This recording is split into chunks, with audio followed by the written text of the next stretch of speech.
Sejak peristiwa penghancuran barang-barang di istana oleh Abu Nawas yang dilansir oleh Baginda Raja Harun ar-Rasyid. Saat itu pula Baginda Raja sangat kesal dan ingin bersegera untuk menangkap si tersangka yaitu Abu Nawas agar dijebloskan ke dalam penjara karena ulah dari tingkah lakunya. Sudah menjadi hukum bagi siapa saja yang tidak sanggup melaksanakan titah Baginda Raja apalagi sampai membangkang kepada sang raja, maka tak disangsikan lagi bahwa ia akan mendapat hukuman.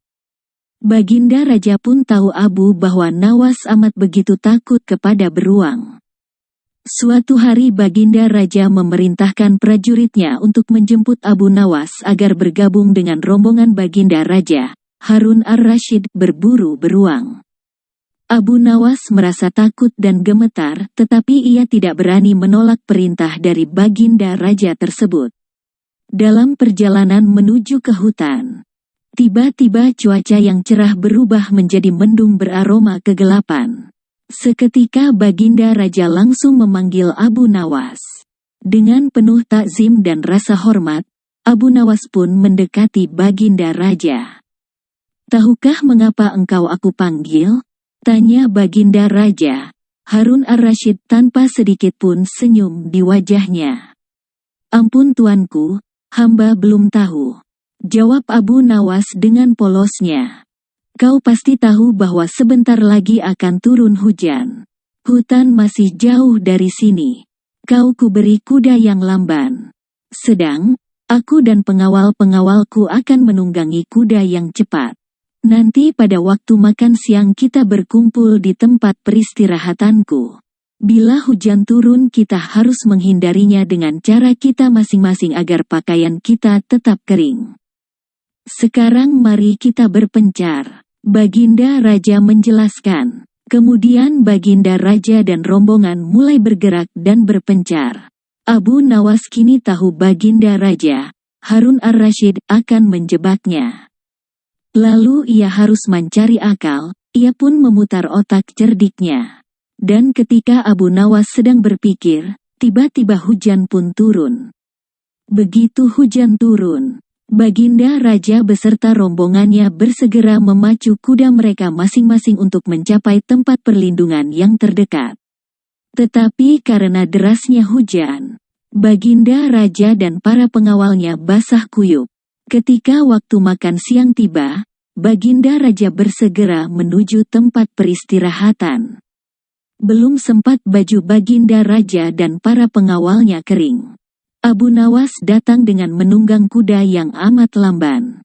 Baginda Raja dan para pengawalnya seketika terperangah, terkejut, kebingungan karena baju Abu Nawas tidak basah sama sekali. Padahal dengan kuda yang paling cepat pun Baginda Raja beserta para pengawalnya tidak bisa mencapai tempat berlindung yang paling dekat sekalipun. Pada hari berikutnya Abu Nawas diberi kuda yang cepat yang kemarin ditunggangi oleh Baginda Raja sendiri.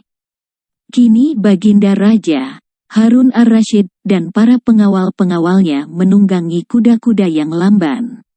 Setelah Abu Nawas dan rombongan kerajaan berpencar, hujan pun turun seperti kemarin. Kini, hujan lebih deras daripada hari kemarin. Baginda Raja dan para pengawalnya lagi-lagi basah kuyup karena kuda yang mereka tunggangi tidak bisa berlari dengan kencang. Pada waktu makan siang tiba, Abu Nawas pun tiba di tempat peristirahatan lebih dahulu daripada Baginda Raja beserta rombongannya. Kemudian Abu Nawas menunggu Baginda Raja. Selang beberapa saat Baginda Raja dan para pengawalnya tiba dengan pakaian yang basah kuyup. Melihat Abu Nawas dengan pakaian yang tetap kering seolah tidak terkena hujan atau memang ia Abu Nawas, manusia anti hujan. Saat itu pula Baginda Raja Harun ar-Rasyid menjadi penasaran dibuatnya. Beliau tidak sanggup lagi menahan keingintahuan yang selama ini disembunyikannya. "Terus terang bagaimana caranya kamu menghindari hujan, wahai Abu Nawas?" tanya Baginda dengan penuh rasa penasaran. "Mudah tuanku yang mulia," kata Abu Nawas sambil tersenyum. Sedang, Aku dengan kuda yang cepat saja tidak sanggup untuk mencapai tempat berteduh terdekat. Apalagi dengan kuda yang sangat lamban ini. Tegas Baginda Raja. Hamba sebenarnya tidak melarikan diri dari hujan, Tuan. Tetapi, begitu waktu hujan turun, lalu hamba secepat mungkin melepas pakaian hamba dan bersegera melipatnya, lalu mendudukinya. Ini hamba lakukan sampai hujannya berhenti, ungkap Abu Nawas. Diam-diam Baginda Raja akhirnya mengakui kecerdikan dari Abu Nawas. Sumber, Kisah 1001 Malam Abu Nawas Sang Penggeli Hati.